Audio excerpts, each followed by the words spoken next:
Level 1. The Youth Coach. You run the Under 14s at a local club in a mid-sized city. You volunteered for this role because you genuinely love the game. That part is true, and it stays true for a while. The club charges families €300 a season for registration. Kit fees, training fees, tournament travel. The costs add up fast. You notice that the chairman of the club, a man named Rudy, who drives a Mercedes that doesn't match his stated income, never quite produces full financial statements at the annual meeting. You raise this once, politely, in an email.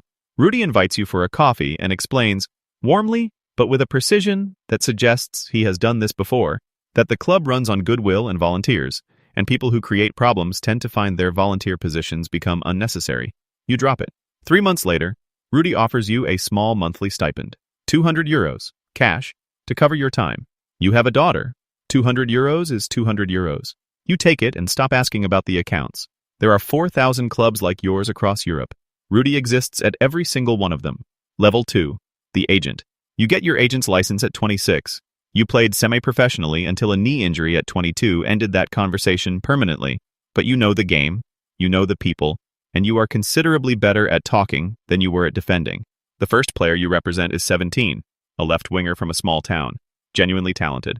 The kind of player that scouts describe as interesting, which in the industry means not interesting enough to bid on, but interesting enough to watch. A regional club offers him a youth contract, €40,000 a year. Standard. His parents sit across from you at a kitchen table that has seen better decades, and they ask if this is good. You tell them it is very good. What you don't tell them is that you have already had a separate conversation with the club's sporting director and negotiated a finder's fee of €8,000 for yourself, paid through a consultancy company registered in Cyprus, which exists solely to invoice clubs for scouting services rendered. You have provided no scouting services. You found the player by watching him play in a district tournament because his cousin goes to your gym. The €8,000 is yours. The family never knows it was on the table. This is, technically, legal. Or it was in 2014. The rules have changed several times since. You don't always keep up with the changes. Keeping up with the changes is not particularly profitable. By 32, you represent 19 players. Your official declared income is €140,000. Your actual income is closer to $400,000. The difference lives in consultancy fees, image rights structures, and a charming arrangement with a Dutch intermediary company that adds itself to transfer deals as a co-agent, despite never having been in the same room as any player you've sold. You are not unusual. There are approximately 7,000 licensed agents operating in European football. The financial structures are largely identical. Level 3. The Club Director. You are 41. You've been the sporting director of a mid-table club in a second-division league for 3 years. Your job, officially, is to identify and acquire players. Your actual job is considerably more layered than that. Transfer season is a marketplace with no price tags. Every valuation is invented. A player is worth what you can convince someone he is worth, and the gap between what you declare publicly and what changes hands privately is where careers are built. Here is how a transfer works at your level. A player is bought for €4 million, officially. The selling club receives €3.2 million. The remaining $800,000 is distributed across a network of intermediaries, agents, sub-agents, co-agents, and at least one company registered to a man you have never met, but whose invoices arrive reliably within 48 hours of any deal closing. You receive a personal fee through a consulting arrangement with a sports management company that employs your brother-in-law as a nominal director. On paper, everyone complied with financial fair play regulations. The paperwork is immaculate. The paperwork is the product. You have approved transfers for players who were not the right football choice because they were the right financial choice. You have blocked transfers for players who deserved better clubs because their agent wasn't in the network. You once rejected a loan deal for a 19-year-old who would have developed significantly at a bigger club because his departure would have hurt an attendance figure that affected a commercial bonus in your own contract. The kid spent 2 more years in your reserves. He never quite reached what he could have been. You think about him occasionally. Not often. Level 4. The club owner. You bought the club at 47 with money from a construction business that had done very well in a country where construction businesses that know the right people tend to do very well. Football clubs, you understood immediately, are not investments. They are instruments. The club loses money every year, officially. The losses are real. The club also employs your brother's security company for stadium operations, your cousin's catering firm for matchday hospitality, and a facilities management company you control through 2 intermediary holding structures for ground maintenance. The contracts are above market rate. The excess travels upward and arrives somewhere that is not the football club. You also own the stadium. The club pays you rent to play in the stadium you own. The club's losses are your personal income, laundered through a structure that costs 120,000 euros a year in accounting fees and saves you considerably more than that in everything else. The players' wages are, obviously, funded by the club. Some of those wages include image rights payments processed through companies registered in jurisdictions that do not require disclosure of beneficial ownership. Some of those image rights companies are owned by people close to the players. Some of them are owned by people close to you. The split is negotiated quietly at the beginning of each contract. Nobody writes it down. You attend every home match. You sit in the director's box. You shake hands with mayors and regional politicians. The club is a social credential. It gives you access to rooms that your construction business, however successful, would not. 3 times now, planning permissions have moved through municipal processes with a speed that professionals in the sector describe as unusual. You have never directly connected these outcomes to anything.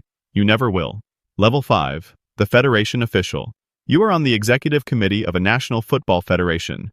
You did not play professionally. You are a lawyer who has been involved in football administration since your mid-30s, first as a legal advisor, then as a committee member, then as a vice president, now as someone whose vote matters. The federation controls referee appointments, it controls the allocation of broadcast revenues to clubs, it decides which clubs receive UEFA competition licenses and which have their applications complicated by procedural requirements that take several months to resolve. These are not small powers.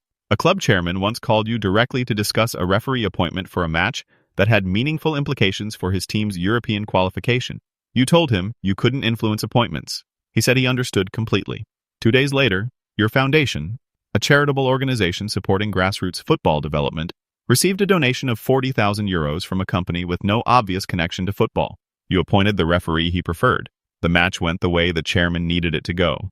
Your foundation now funds coaching clinics in 3 rural provinces and has its name on a small stand at a youth tournament. You have a genuine sense that you are doing good work for the sport. This coexists, without apparent friction, with everything else. You've been on 2 FIFA working groups. You've attended the World Cup 4 times on accreditation. Your opinion is sought by journalists who describe you as a respected voice in European football governance. The respected voice is genuine. The governance is flexible. Level 6. The broadcast deal. This level doesn't have a person at the center. It has a process. A national federation negotiates its domestic broadcast rights. The rights are worth, let's say, 800 million euros over 4 years. 3 broadcasters bid. The winning bid is not always the highest bid. Sometimes it is the bid submitted by the company whose regional director plays golf with the federation president. Sometimes it is the bid from the broadcaster that agrees to certain production arrangements that benefit a media company partially owned by a trust connected to the federation president's family. The broadcast deal also has a digital rights component: streaming, highlights, international distribution. These are often carved off and sold separately to smaller companies at prices that experienced media lawyers will tell you are notably below market value. Those companies are often registered recently in jurisdictions with low transparency requirements, and their shareholder structures do not invite scrutiny. The money that exits the broadcast ecosystem through these mechanisms is not small.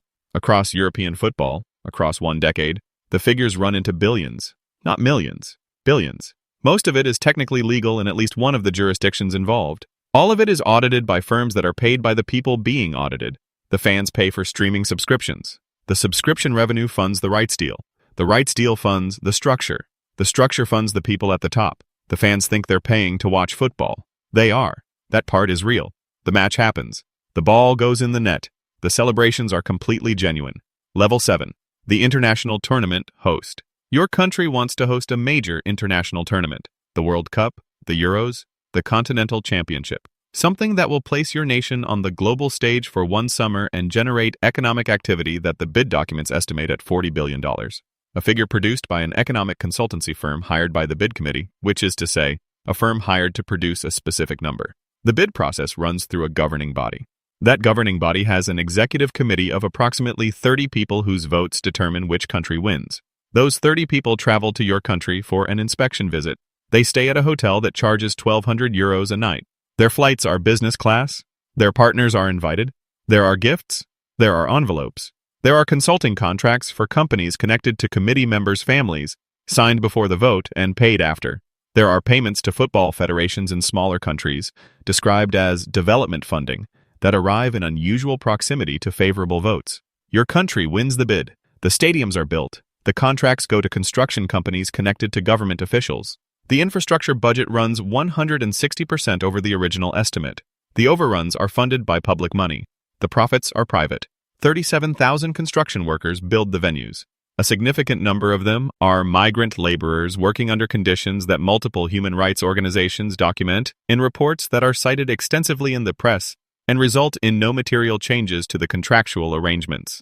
The tournament happens. It is genuinely spectacular. The football is extraordinary. Billions of people watch it. The opening ceremony is beautiful. The closing ceremony makes people cry. The audit of the construction contracts takes 11 years and produces no prosecutions. Level 8. The governing body. You are on the executive committee of the global governing body of football. There are 211 member federations. Every one of them gets one vote. The Faroe Islands gets the same vote as Germany. This is designed to look democratic. It functions as a purchasing system. Development grants flow from the governing body to member federations. Hundreds of thousands of dollars each, every 4 years, earmarked for football infrastructure in developing nations. Some of this money builds pitches. Some of it builds offices. Some of it builds houses for federation presidents who are also, in several documented cases, the same person as the National Football Association president and, in some cases, a minister in the relevant national government. The money is not always tracked rigorously. The oversight body responsible for tracking it is funded by the organization it is overseeing. The oversight committee members are appointed by the executive committee they are overseeing.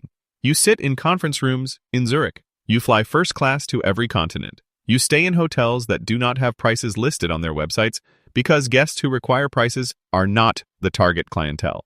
You have voted on host nations. You have voted on broadcast deals worth billions. You have voted on rule changes with direct financial implications for clubs, leagues, and competitions whose owners and investors have had dinner with you at restaurants with 9-week waiting lists. Some of those votes cost money. Yours cost more than most because you represent a region with 12 federation votes. And the man who controls 12 votes is not a man you insult with small numbers. The FBI has a file. So does Europol. So does a Swiss magistrate's office. You have been questioned twice. Your lawyers are excellent. They cost $600 an hour, and there are 4 of them, and they have been retained on an ongoing basis since 2018, funded through a foundation registered in Liechtenstein that supports global football development. You have never been charged with anything. You sit on 2 international governance reform committees.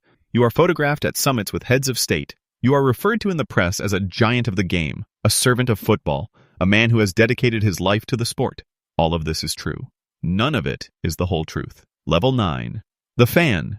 You are not corrupt. You have never been offered a bribe. You have never fixed a match. You have never voted on a World Cup host, or taken a payment from a broadcast company, or approved a transfer fee with money hidden in it. You buy the shirt. 85 euros, made in a factory in Bangladesh for 4 euros and 20 cents. You pay the subscription. You travel to away games. You stand in the cold for 90 minutes and scream yourself hoarse for a club that is owned by someone who sees you as a revenue unit in a financial model. You love this sport completely, and without reservation. This is not stupidity. The sport is genuinely beautiful. The football is real. The moments are real. When the ball hits the back of the net in the 89th minute and 50,000 people become one organism for 3 seconds, that is not a lie. That part was never for sale. But you have been funding the whole structure, from Rudy's Mercedes to the Zurich hotel suites, with your attention and your money and your loyalty. And you will keep doing it, because the football is extraordinary. And somewhere, right now, a 17-year-old kid from a small town is running at a fullback under stadium lights, and what he can do with a football is genuinely one of the most beautiful things a human being has ever invented. That's the reason the whole machine works. The game is the alibi.